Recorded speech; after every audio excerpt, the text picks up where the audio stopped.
हमने ये नहीं कहा हम जबरदस्ती अयोध्या में मंदिर बनाएंगे, हमने कहा कोर्ट फैसला करेगा और कोर्ट समयबद्ध ढंग से फैसला जो देगा उसके लिए हम माहौल उस प्रकार का बनाएंगे। न्यायालय ने फैसला दिया और 500 वर्षों की जो आपकी टीस थी अयोध्या में भगवान राम का भव्य मंदिर के निर्माण का शिलान्यास भी मोदी जी ने रख दिया। अब तो कोई ये नहीं कह सकता ना कि मोदी जी ने या भाजपा ने या जदयू ने धोखा दिया है। कोई नहीं कह सकता है भाइयों बहनों, हमने जो कहा सो करके दिखा दिया है। हमने जो कहा सो करके दिखा दिया, कोई भेदभाव नहीं। देश का हर नागरिक हमारा नागरिक है, हमारे लिए पूरा देश एक परिवार है। नीतीश जी के लिए पूरा बिहार एक परिवार है। उनके परिवार का कोई सदस्य, मोदी जी के परिवार का कोई सदस्य सत्ता में भागीदार नहीं है, क्योंकि हमारे लिए तो वसुधैव कुटुंबकम का ये नारा ही हमारे जीवन का नारा है, जीवन का मंत्र है। हम इससे इतर सोच भी नहीं सकते। लेकिन जिन्होंने अपने परिवार की खातिर यहां के नौजवानों की रोजी और रोजगार पर डकैती डालने का काम किया हो, एक एक नौकरी को बेचने का कार्य किया हो, वे लोग आज रोजगार का झुंझुना पकड़ाने का कार्य कर रहे हैं कि इतने लाख लोगों को नौकरी दे देंगे। अरे इतने लाख नौकरी आएगी कहां से, तो बताओ पहले।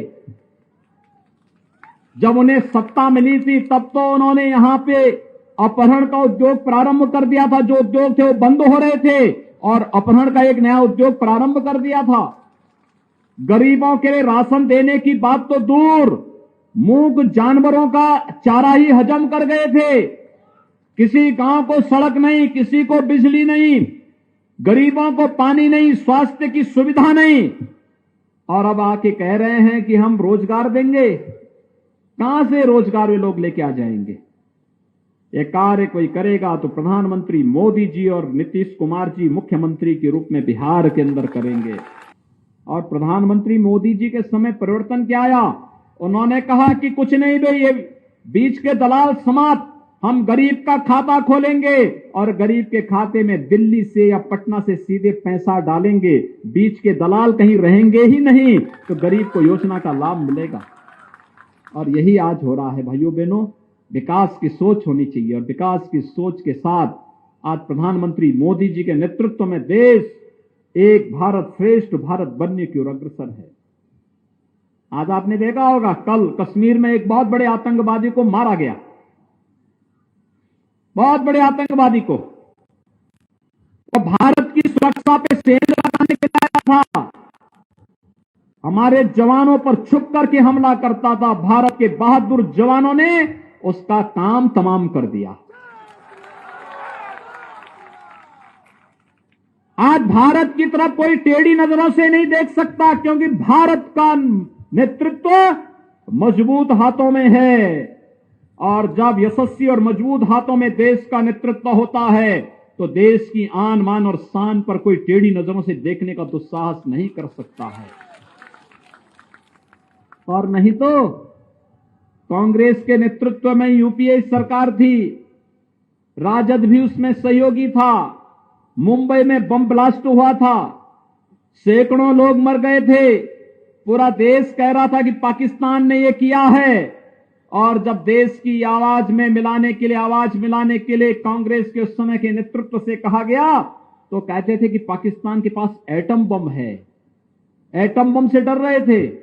आज कोई भारत की तरफ टेढ़ी नजरों से देख नहीं सकता, और देखेगा उसकी आंखें भारत के बहादुर जवान निकाल करके तस्तरी में परोस करके भारत की जनता के सामने प्रस्तुत कर देते हैं। यह है हमारा भारत। और नहीं तो इन्होंने भारत को, कांग्रेस ने, राजद ने तो भारत को भी मजबूर भारत कर दिया था।